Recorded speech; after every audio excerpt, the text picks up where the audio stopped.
Yo, what's up? This is Alex with Gray Area. In this spotlight, you'll hear from Mr.Diamond, the Texas-based house producer with the mind-boggling work ethic. In the pursuit of assigning to Jamie Jones's hot creations, he wrote over 300 demos. It all paid off, though, as he's now signed multiple tunes to the respected house institution. We'll talk about his skills as a self-taught multi-instrumentalist and how he manages to create just so much music. Be sure to like this video and subscribe for more interviews just like this. Thanks for taking the time to talk to me today. I really appreciate it.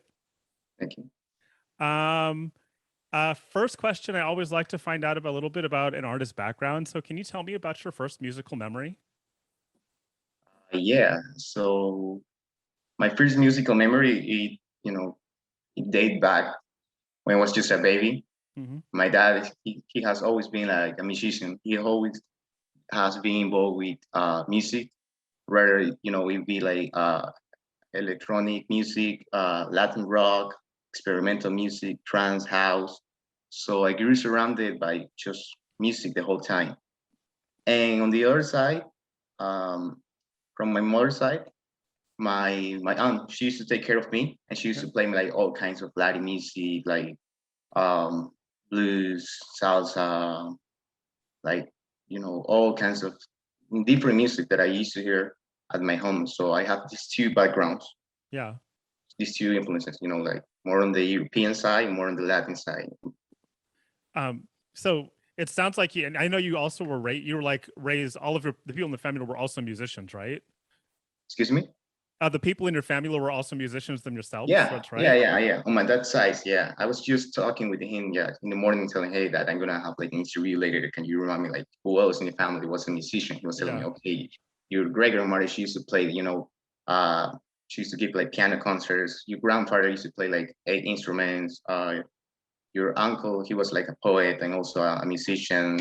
The other one was a painter. So my whole family on my dad's side has been involved on art mainly, but Yeah. also music. So yeah, we Do have you that background. do you feel like because your family has such a deep history with arts that you had a little bit more space to pursue art yourself, as Yeah, opposed to some people whose families are, not so cool with somebody pursuing a career in the arts? yeah, yeah, absolutely. We have, I mean, I personally have my struggles with my mother's side of the family because they are not so used to see someone, pursuing a career in any art Right. profession. So they are, oh, you're gonna be poor, you're not gonna be having any money, you're not gonna make it. Like it's super hard. I was like, okay, I tried, to have like a normal life and have like a regular job and Right. started like a normal career and then, make music. But I realized, this is not an option for me. This is like my vocation. There's no another option or path for me. I gotta do it no matter what. Well, So yeah. yes, then I told him I'm not gonna do what you told me. I'm gonna pursue what I love the most. That is music. There's something really special about that. Just being able to say like, "Hey, I'm going to do what I really love to do." And I feel like a lot of artists have that belief in themselves that there is really no other option. Yeah. And you mentioned that you tried to like pursue a regular. I'm going to use quotes there because Yeah. every career is a regular career. But you tried to pursue like a traditional career. How did you like make the transition from like like a quote unquote regular career into a career in music? And like when Yeah. did the idea change that you were like, I need to stop doing this other stuff and pursue music full time? So okay, that was we're 2021, Mm-hmm. probably 2019, Yeah. 2019 maybe or 20, because like I was having this part-time job. It was nice. Okay, I did have time to make music, but I want to make music, like every single day of my life. I don't want to Yeah. like, be doing like anything that doesn't have to do anything with music. So I was super unhappy at that time at my job. So I have like some saved money, and I was like, look, mom, I'm gonna still keep you supporting, with all the expenses at the house, Mm-hmm. but I'm gonna quit and just gonna, take a leap of faith and see how everything evolves. And that was by the time where I was living in Ecuador. Then I moved to the States in 2019. Wow. Yeah, because we got our residency approved. Because my grandma, she was a USA citizen, and she requested, my dad, and we were included in the package. Right. So yeah, I moved to the States, and then I eventually had a job. it was like a restaurant. I was working like part-time. Then when the pandemic hit, we were on standby and was like, okay, this is now the best time of my life because I'm back again making music. Yeah. And I was okay. I'm not gonna care about it. I have like some money saved, and I took again the same decision. I'm gonna focus like 100% on the music and try to make it because like there's no other thing that I can do in my life that fulfill me the most than Yeah. producing like every single day of my life. Absolutely. I hear that. Yeah. And like you really do produce like every day of your life because I read somewhere that you've produced somewhere around like 200 to 300 tracks in the last couple of years. Yeah, that was just demos for Jamie Jones. Like, but I have produced like way more than that. Wait, so you produced 200 to 300 tries at making a demo for Jamie Jones? Yeah. That's incredible.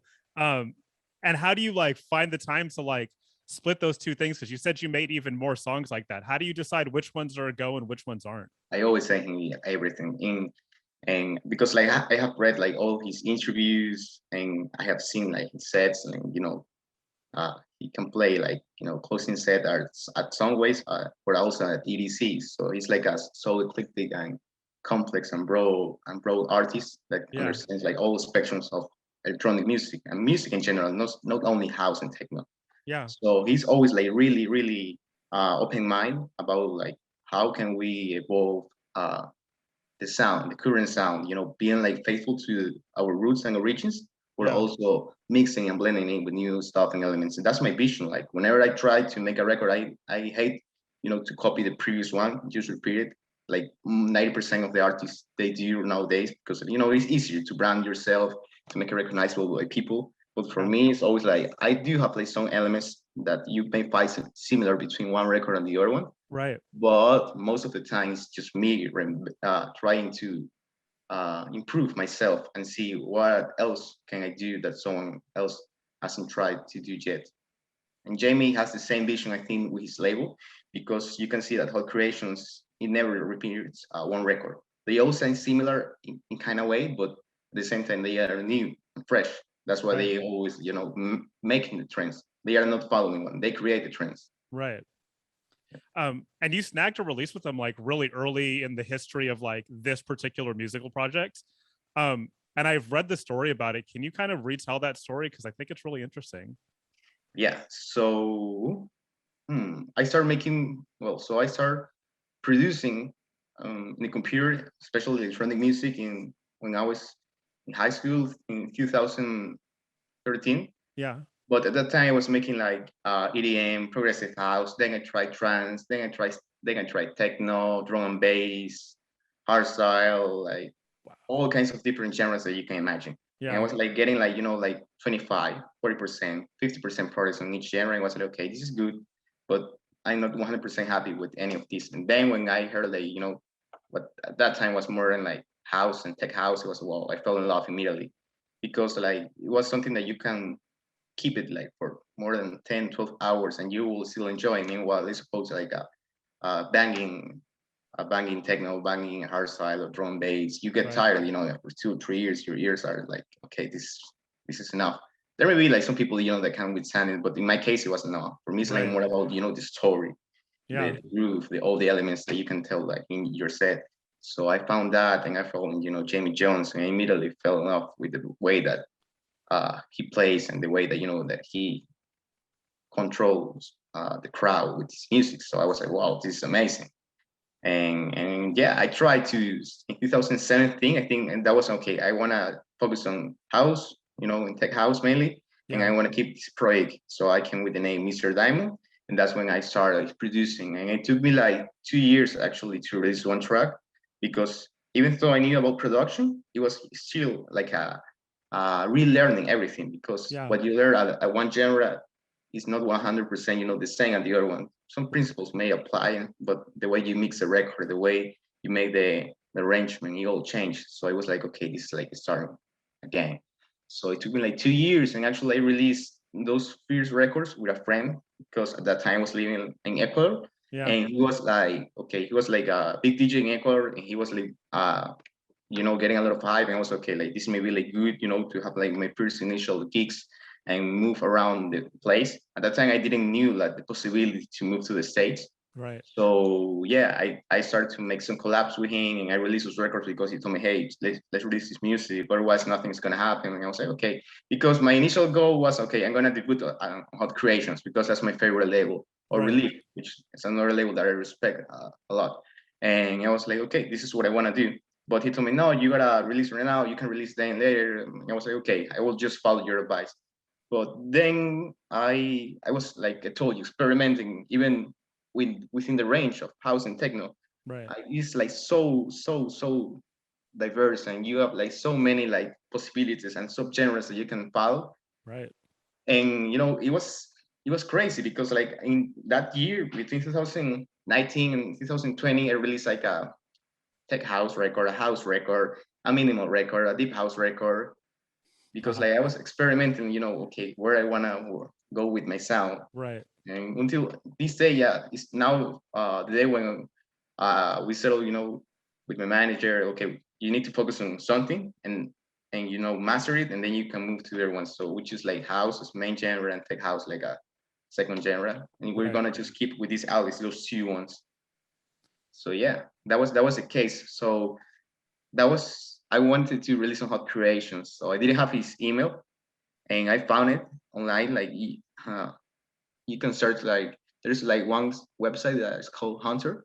If you Right. just type the address of the website and then all the Email emails that are addresses. online, yeah, Yeah. they will appear. So I found it. Oh, this is maybe Jamie email. I give it a try.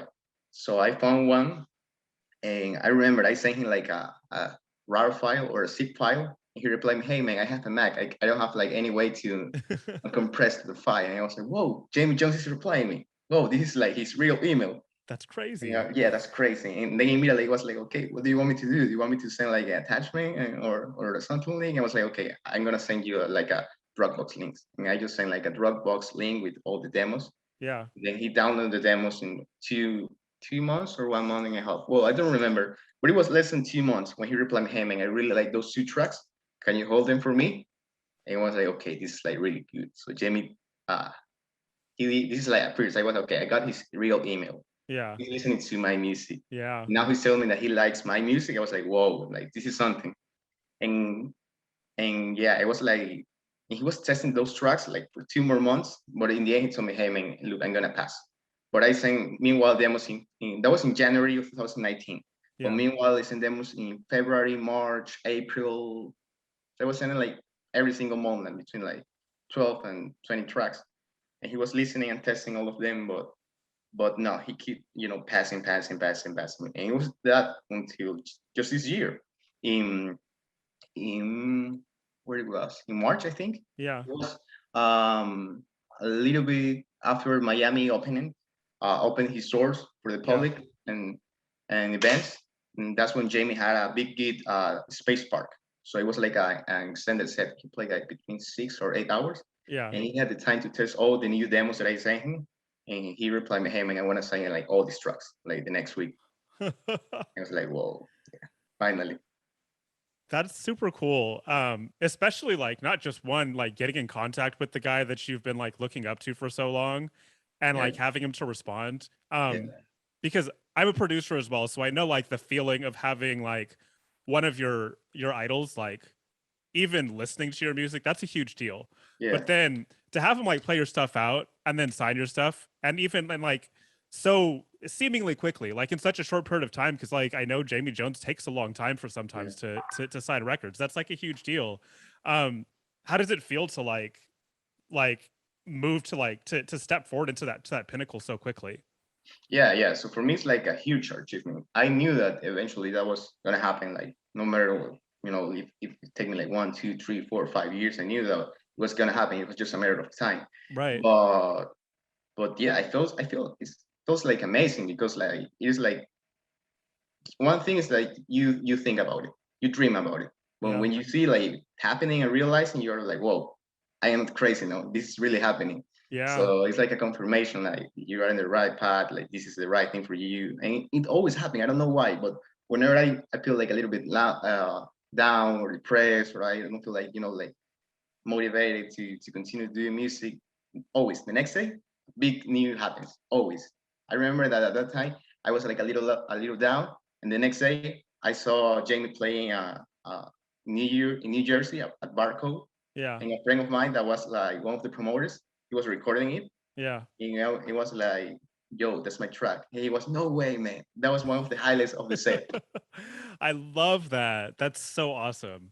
Um, I want to take it back like just a little bit because I know you got your first guitar when you were 13, and you got guitar lessons as like a gift from a family member. Mhm, Um, and then you like evolved into being a multi-instrumentalist. mhm. How did you like, and you picked up all of these things on your own. Can you talk a little bit about like being able to like just gravitate to like pick up an instrument and just figure it out? How do you do that so quickly? Yeah, yeah. So I don't know, like in how it works with other human beings, but at least in my case, it goes natural. I don't know if it is like due my background, my music history, but it feels like natural. Like in my case, I didn't want to be like anything involved with music because my dad he tried to force me to take piano lessons when I was 5, 6, 7. I don't remember, but I Yeah. was really young. And my Yeah. dad tried to force me to take piano lessons with a big guy on the city. He was like, "No, this is one of the best teachers. This is one of the best performers of Yeah. players in the country. So you gotta go and take lessons with him. I'm playing him a lot, so you better like pay attention and do your best." I'm like, "No, no, no, I'm not gonna do it. I don't want to do it. I hate it. I don't want to do anything with music." And it wasn't like until I was 12 when when my parents they got divorced. Yeah. So I didn't have like the pressure at that time of my dad because I was feeling like, okay, I don't want to do anything with music because that's what you want me to do. So I was like, Right. like a rebel kind of thing. So when he got away from home, I was like, now I'm free. So I'm gonna pick the music that I want. I remember that at that time I was listening on MTV and I was Yeah. listening to the top 100 pop, rock, at that time, and I was like, okay, I want to play what the guy is playing in the band. Yeah. And I remember that my aunt, she, the one who used to take care of me, Yeah.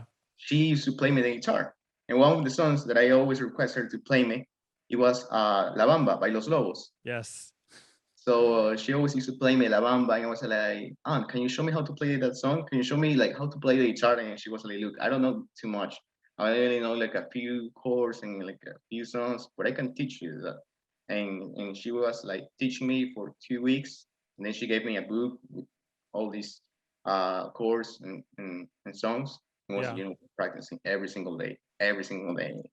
And I remember going back to school, having my lunch, and then immediately just go and play till night. Yeah. And I remember that I reached a point when I was like, okay, like there's nothing else that I could learn from this book. Like, what do I do? And I call my dad and tell him, look, dad, now I'm getting into music. I remember that you used to have like a guitar player in your band. Can you Yeah. tell him like he can teach me more on guitar? And I was like, hey, for sure. And he contacted him, and at that time he was like on his last year graduating from university on Yeah. contemporary music, so he was studying jazz. And he was okay, look, what she told you is okay, but that's more on the classical side of music. What I'm going to teach you is going to be more on the contemporary music. And one of the main principles he told me is it doesn't matter how you play it or what you play it, so long as it Yes. sounds good. Yeah. So that changed my life, because in classical music is you gotta play with this finger and this position. He told me that doesn't matter. What matters is the output, the conclusion, the sounds that Right. came out of the guitar Right. on or any instruments. And and after he told me that, I was like free. All the chains they broke away, and I was like, okay, I can do anything I want. I can play anything on the guitar or any instrument, and it doesn't matter. I don't have to know like which chord I'm playing. I don't have Yeah. to know like which scale this is. Does it sound good or not? Simple Right. as that.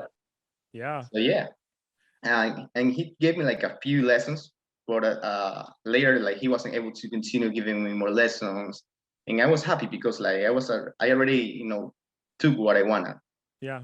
at that time, which was okay. I can do anything I want as long as it sounds good. That was the biggest lesson that I took from his classes. And yeah, after that, in high school, we used to have like a subject that was music, and one of the instruments was the guitar, the other one was the flute, and the other one was like a small piano with a tooth. I don't remember the name of it, but it's one that is that you blew. with a tube, and you play the keys. Oh, like a vocoder or Not vocoder, um like a talk box kind of thing. kind of thing, but it's Yeah. more like more traditional, like Oh, more. interesting. Yeah, yeah. It's not. It doesn't have to do more, with North American culture, but more with South American culture. So Interesting. it was really cool. And, and after that, I remember like getting like a big keyboard from my cousin that he had it on my aunt house and he wasn't using. So he was, hey, can I borrow this? So I again started taking like some lessons online, like figuring out how to make like some basic chords, and then everything just went smooth out of it. And yeah, basically, then I requested a friend of mine. He had a bass. It was, hey, can I borrow your bass? So I was just doing this with all these instruments, just taking them back to my home, figuring it out all by myself. So the thing that for me that I use to learn the instruments is just follow the basic principles of the other one. Okay, this is like a string instrument, so they should be pretty much the same, Right. and so on. Yeah, It's really interesting. You mentioned early in that story that one of the things that you wanted to do was rebel against like your dad and like not do the things that he thought were interesting. Yet you also mentioned that he gave you dance music when you were younger and yeah. you somehow made your way back to that. Um, how does it feel to like kind of like go back to your early childhood in what you're doing now and like the thing that you've chosen to do? Like that must be pretty incredible to like it's kind of you've kind of come for full circle. Yeah, it's amazing because now the relationship with him is fantastic. It's not like it used to be in the past, and we're actually making music together. Like That's that's I'm awesome. producing like songs for him right now. And he's not like asking me for a favor. He's paying me and everything, and I'm making songs for him, and yeah. And also, I am telling, hey, can you sing this song for me? Because like I want to make like some reworks from the '80s songs that Yeah. I used to listen when I was a kid, because I noticed that some DJs they are using then those songs to close their sets. Yeah. I said, okay, I want to make like a few edits of songs that I know that could work on the dance floor, with a Yeah. more beat using my sound. So I'm using his voice because in case that the label wants to pursue, the clearing of the sample, it is easier if you You can use. just you can just get the publishing rights for it way easier than trying to clear the sample. Exactly, exactly. Yeah. Yeah, you use clearly, the lyrics, the melody, not the vocal, not the original recording. So it's Right. easy.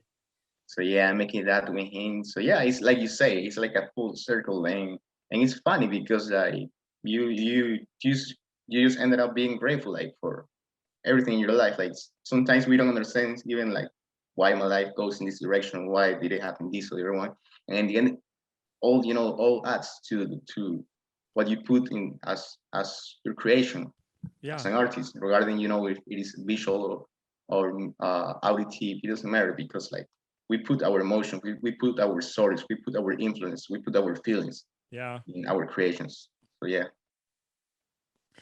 Um it's such an incredible story and I really appreciate you sharing that with me. Um I want to like talk about you DJing cuz since you started the Mr. Diamond project, Mhm. you've really hit the production super hard. And since you moved here, and then shortly after you moved here, we went into lockdown. Yeah. Um, so you haven't had a huge chance to like DJ in the US No, and no, yeah, to play out a lot of the songs that you've created yourself, like yeah, on a large sound system. yeah, Um, exactly. how are you excited to be able to get that opportunity, or do you want to stay in the studio and continue to produce?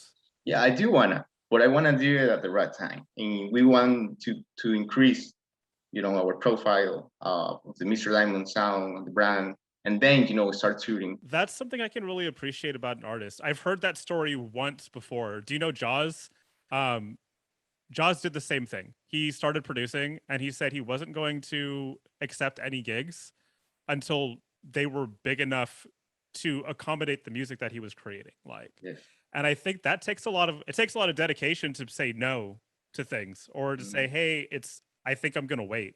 Um, where do you like find the will to just say, yeah, I think I'm gonna wait on that? Because I feel like that could be a really hard thing for you to do. Yeah, it is. It is, and especially whenever you see like some of your friends are already playing and the other ones, but then you realize, okay, like he's playing, but he's not, being a headliner, or he's playing and the gig is not so much, or he's playing and he's not earning that much, or he's struggling. But the other side, you see a few ones that okay, like he waited like 1-2 years, and now he's making like big, and it's incredible, like how much like 1 year or 2 years can make the difference. Like Yeah. people they don't like to think like in the long term. They just like to think, okay, quickly, okay, now I have this, but I have been like waiting like so much that at this point it is like I'm doing just like for the best outcome for the next 20 years. So I'm not thinking like, okay, what can I do in the moment? No, of course that it affects me, and sometimes I feel maybe I should be accepting this one, or maybe I shouldn't, or because like you want to also be playing, or you also want to be traveling, but you gotta ask yourself like, okay, I want to travel like on this level, playing this level, or just like lie to myself saying that I have a tour, which all the days are you are requesting them, you are forcing them. It's not that they are telling you, hey, come to play. Right. So yeah, and that's something that most days they won't even talk. They won't say like, oh, okay, we were negotiating these days because we were asking them. It's not the other way around. Right. So yeah, that's one thing. I just want to keep like evolving and growing the brand and the music. And then when the right time is ready, like you say with Jaws, with the sample, then go full on. Yeah, absolutely. It's a really great policy to work with, because then everything feels right. And everything like matches like the stuff that's inside of you. Like all of that hard work really pays off at that point. I always like to wrap up my interviews by asking people what excites you about the future of dance music. Like hearing new sounds. That's it. Like creating moments for the people. It's amazing whenever you get a message. Oh, I was like really sad, and your song like changed my mood. I was feeling like like super happy to your song, or I love the way that your song like connect. I don't know, when you create that connection, that attachment, between the music and the audience, not when you just put a record just for the sake of putting a record. And also like new sounds, because like I love, that's what I love about electronic music, that the possibilities are endless. So let's suppose right now I was listening to this song. Let me show you.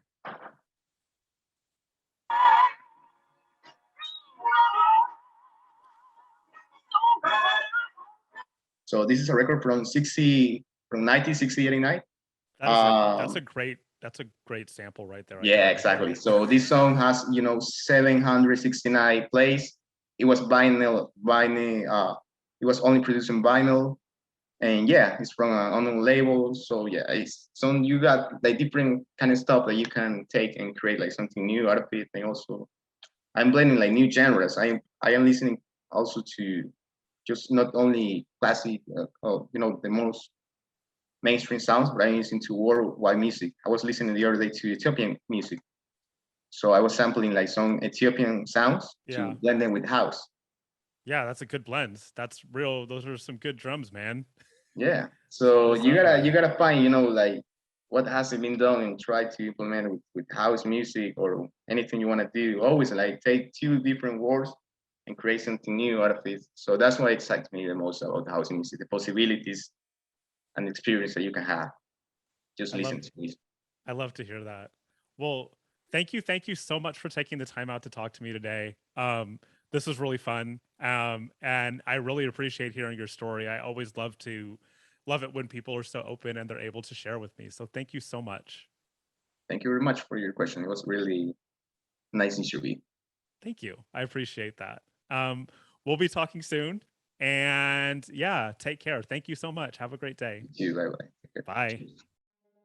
Bye.